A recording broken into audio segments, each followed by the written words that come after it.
So Ford has issued a directive to all its dealerships to stop selling the Ford Mach-E. Oh crap, did they run out of them? No, it's even worse.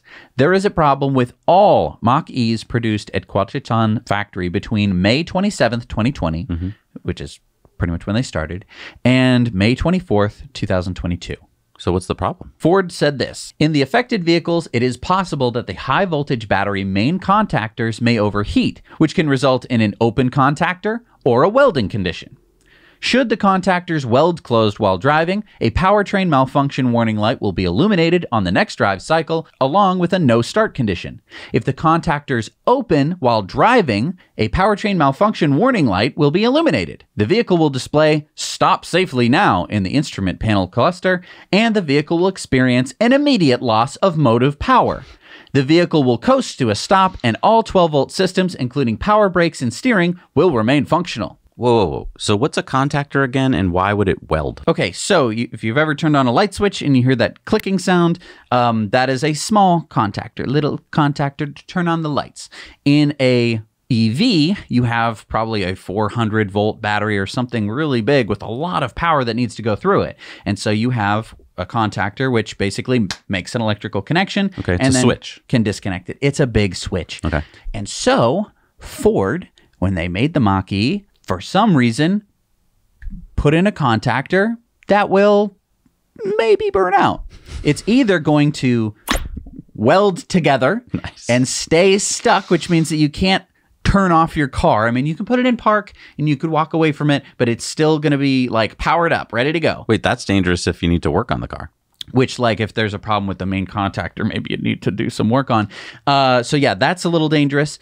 But what about the other case? The other case is that the main contactor, you're driving heavily or whatever, and it heats up too much, burns out, and then basically you've unplugged the battery from the motor. While you're on the highway? While you're on the highway or driving or in a situation where you're going up a hill, whatever. And so you would lose motive power. So Ford has stopped selling the Mach-E. So just to be clear, it looks like there's going to be no new sales of the Mach-E until sometime in Q3 when they get this figured out. And maybe not even any repairs until then either, because they're going to have to come up with a new contactor.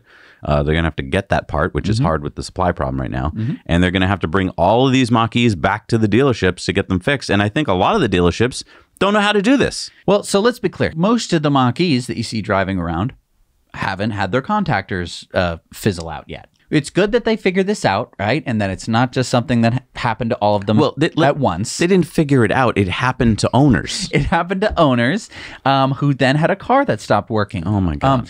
Yeah. So basically what it sounds like to me, if I had to guess what happened, Ford was designing I can tell you what happened. Sir, we can save 6 cents if we use this cheaper contactor. What do you think? Well, Jenkins, if you multiply that out by the number of cars that we're going to put out, we're going to save almost $3,000. Does that mean we can have the office party now? Absolutely not, but that is a great idea. Let's put in the cheaper contactor. Who's going to be able to tell the difference? Look, it's either a supplier problem, which Ford should be in charge of, or it's this problem.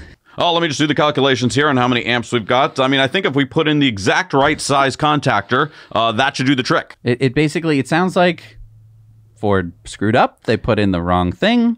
This is why you want to have experience building stuff. I think that Tesla learned the hard way on the Roadster about, they had to recall the first, 25 Roadsters because they had to replace the entire powertrain and battery pack. And they learned a lot of things like, hey, maybe oversize things. Yeah. And I think that's what's happening to Ford here. And this is very reminiscent of what happened to GM with the Bolt. And this is why it's so important to not be like, well, these companies have been making cars for over 100 years. Of course they would know how to. No, they don't. This is like you're asking the local watch factory to make a freaking supercomputer. They're like, well, we know how to deal with gears and stuff like that. And then they're like, oh, I don't know how to make that. This is what's happening with Ford. And that's why we're not like so gung-ho about these companies that clearly don't really know what they're doing.